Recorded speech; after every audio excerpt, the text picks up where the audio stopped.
बच्चों, आज हम लोग क्लास 6 की ज्योग्राफी का पहला चैप्टर सौर मंडल में पृथ्वी पढ़ेंगे।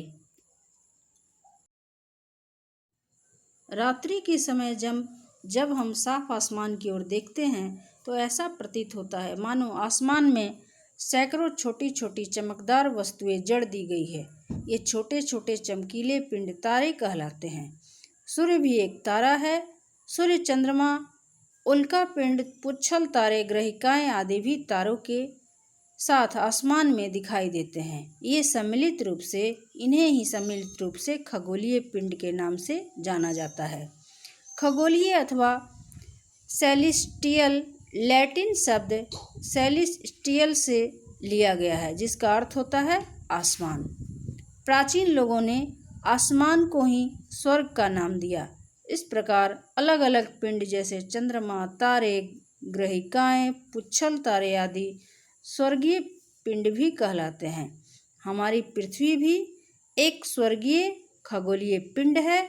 किंतु क्या आपने कभी सोचा है कि पृथ्वी यथार्थ में कहाँ स्थित है? चलिए इसको हम लोग समझते हैं। रात में आप लोग आसमान की ओर देखे होंगे। ऐसे तो हम लोग दिन में भी आसमान देखते हैं, लेकिन दिन में हमें तारे नहीं दिखाई देते हैं। रात को जब आसमान साफ होता है तो उसमें हम लोग सैकड़ों करोड़ों छोटे छोटे चमकीली वस्तुएं देखते हैं। ऐसे लगता है जैसे आसमान में जाके उनको सटा दिया गया हो। ये छोटे छोटे जो चमकीली चीज़ें हमें दिखती है, पिंडें हमें दिखाई देती है, यही तारे हैं। इन्हें पिंड तारे इसी को कहा जाता है। सूर्य भी एक तारा ही है। सूर्य, चंद्रमा, उल्का पिंड, पुच्छल तारे, ग्रहिकाएं आदि ये सभी तारों के साथ हमें आसमान में दिखाई देते हैं। इन्हीं को सम्मिलित रूप से हम लोग खगोलीय पिंड कहते हैं। खगोलीय अथवा सेलेस्टियल लैटिन शब्द सेलेस्टियल से लिया गया है, जिसका अर्थ होता है आसमान। प्राचीन समय में आसमान को लोग स्वर्ग मानते थे। इस प्रकार अलग अलग पिंड जैसे अब इसके जो अलग अलग पिंड है जैसे चंद्रमा, तारे, ग्रहिकाएं, पुच्छल तारे, ये सभी इसलिए इसको स्वर्गीय पिंड भी कहा जाता है। पृथ्वी जिस पे हम लोग रहते हैं, जिस पे निवास करते हैं, वो भी खगोलीय पिंड है। लेकिन हम लोग कभी ये नहीं सोचे कि पृथ्वी आखिर कहाँ स्थित है। चलिए हम लोग ब्रह्मांड के बारे में पढ़ते हैं। ब्रह्मांड क्या है?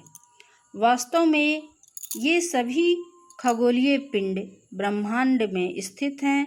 सभी भौतिक पदार्थों तथा ऊर्जा, ग्रहों, तारों, आकाश गंगाओं आदि सहित प्रत्येक वह वस्तु जो अपने आप में संपूर्ण है, संयुक्त रूप से इस ब्रह्मांड के रूप में परिभाषित की जा सकती है।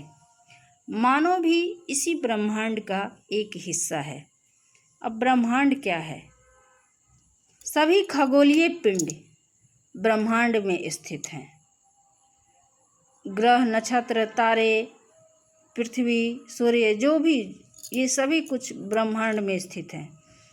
और वो सभी भौतिक वस्तुएं तथा पदार्थ जो ऊर्जा, ग्रहों, तारों, आकाश गंगाओं आदि सहित प्रत्येक वस्तु जो अपने आप में संपूर्ण है, उसको सम्मिलित रूप से हम लोग ब्रह्मांड के नाम से जानते हैं। और मानव जो है, मनुष्य भी इसी ब्रह्मांड का एक हिस्सा है। गैसों या धूल के बादल, जिन्हें ब्रह्मांड का जन्मदाता माना जाता है, निहारिका यानी तारापुंज कहलाता है। नेबुला एक लैटिन शब्द है जिसका अर्थ है धूल और बादल। यह तारों से प्रकाश को अवशोषित, परावर्तित और निश्चल करता है। इसका अपना प्रकाश होता है। ब्रह्मांड इतना विशाल है कि इसके आकार की कल्पना नहीं की जा सकती है। अब गैस धूल के बादल, जिन्हें ब्रह्मांड का जन्मदाता कहा जाता है। इसी से ब्रह्मांड का जन्म हुआ। किससे? गैसों से और धूल के समान बादल से। निहारिका जो तारापुंज है, निहारिका तारापुंज कहलाता है। नेबुला एक लैटिन शब्द है जिसका अर्थ होता है धूल और बादल। यह तारों से प्रकाश को अवशोषित करता है, सोख लेता है, उसके बाद उसको बदल देता है, परावर्तित करता है और निक्षेपित करता है। इसका अपना स्वयं प्रकाश होता है। ब्रह्मांड इतना बड़ा है कि उसके विशाल आकार की हम लोग कल्पना नहीं कर सकते। अब ये नहीं कह सकते कि ब्रह्मांड कितना बड़ा है, कहाँ से कहाँ तक फैला है। इसका कोई साक्ष्य प्रमाण हमारे पास अभी नहीं है। ब्रह्मांड की कल्पना करना अत्यंत कठिन है। रात में आसमान जिसे आप सभी खगोलीय पिंडों के साथ देखते हो, वह ब्रह्मांड का एक छोटा सा भाग है। इतना बड़ा आसमान जिसमें करोड़ों तारे हमें दिखाई देते हैं, वो ब्रह्मांड का एक छोटा सा भाग है।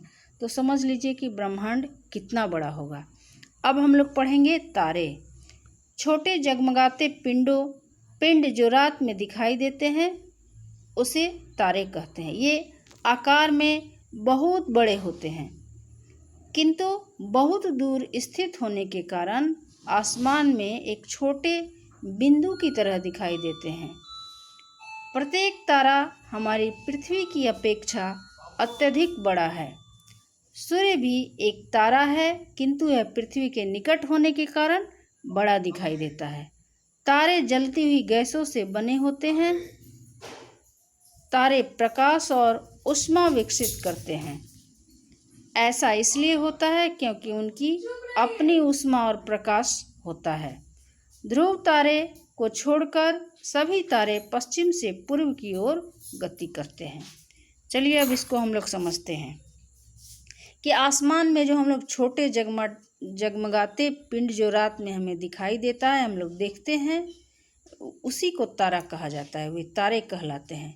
ये आकाश में बहुत बड़े होते हैं, लेकिन पृथ्वी से बहुत दूर होने के कारण ये हमें छोटी सी बिंदु के समान दिखाई देते हैं।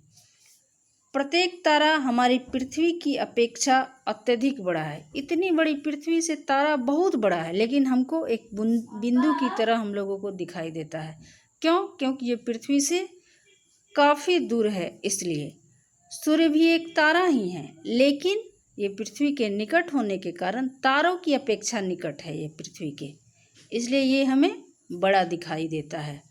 तारा जो है एक जलती हुई गैस से बना हुआ है। इसका खुद का प्रकाश होता है। ये ऊष्मा गर्मी छोड़ता है, विकसित करता है। ऐसा इसलिए होता है क्योंकि अपनी ऊष्मा और प्रकाश होता है इसके पास। इसलिए ध्रुव तारे को छोड़कर सभी तारे पश्चिम से पूरब की ओर गति करते हैं। बच्चों अब चलिए हम लोग पढ़ते हैं नक्षत्र मंडल। नक्षत्र मंडल क्या होता है? हम रात्रि के समय आकाश में खरबों तारे देखते हैं। उनमें से कुछ तारे समूह में दिखाई देते हैं जो कुछ निश्चित आकृतियाँ बनाते हैं। तारों के ये समूह जो निश्चित आकृतियाँ में दिखाई देते हैं नक्षत्र मंडल कहलाते हैं। नक्षत्र मंडल अपने आकार और स्वरूप से पहचाने जाते हैं। अब नक्षत्र मंडल किसको कहा जाता है? ऐसे तो आकाश में अनगिनत तारे हम लोग देखते हैं, लेकिन कुछ तारे जो होते हैं समूह में एक निश्चित आकृति में हमें रोज दिखाई देते हैं जब आसमान साफ होता है। तारों के ये जो निश्चित समूह होते हैं, निश्चित आकृतियाँ होती है, वही नक्षत्र मंडल कहलाता है। उसी को नक्षत्र मंडल कहते हैं। नक्षत्र मंडल जो है अपने आकार स्वरूप के कारण उसी से ये पहचाने जाते हैं।